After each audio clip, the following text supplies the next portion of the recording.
One day, Henry's cat was standing in the park watching the flowers grow when he saw Douglas' dog carrying a lot of bags. I'm going on holiday, said Douglas.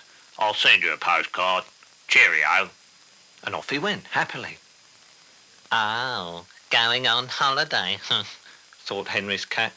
Why don't I ever go on holiday and send postcards to people? And as he walked home thinking about it, he noticed a travel bureau. It had all sorts of holidays advertised, and he tried to imagine what some of them were like. Camping was definitely not on. Skin diving was probably a bit out of his depth.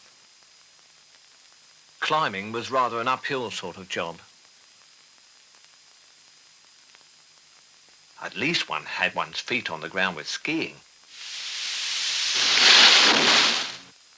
But sailing, ha-ha, that seemed just right. Cats were famous for travelling. Puss in Boot and Dick Whittington's cat, for example. So he went inside and booked right away for a seaside sailing holiday. Oh, a laugh on the ocean wave, he sang as he danced the hornpipe home. Next day, he arrived at his seaside hotel and met Captain McGregor, whose parrot said, "Lay traps round the barnacles, hoist the rudder, scuttle the anchor," and hired Henry's cat a boat. He had brought everything he needed: a proper sailor's hat, an inflatable life belt, some peanut butter sandwiches, and, oh yes, a book on how to sail. After several hours of attempting to sail without success, he realised the boat was still tied to the jetty. But having solved that problem, he was well away, with his eyes on the distant horizon. He imagined himself a captain battling against the elements of wind and sea. He imagined himself in distant tropical lands with blue skies and exotic birds.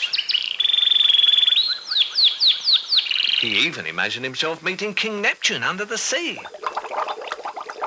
His daydreaming soon drifted into real dreaming, and his boat soon drifted out to sea. And it wasn't until the sun went down that a chill wind woke him up. At first he didn't know where he was, and at second he was sure he didn't know where he was. He immediately checked everything: peanut butter sandwiches, inflatable life belt, sailor's hat, book on sailing. They were all in working order. All he had to do now was panic. But he thought he'd save that until after he'd eaten his peanut butter sandwiches.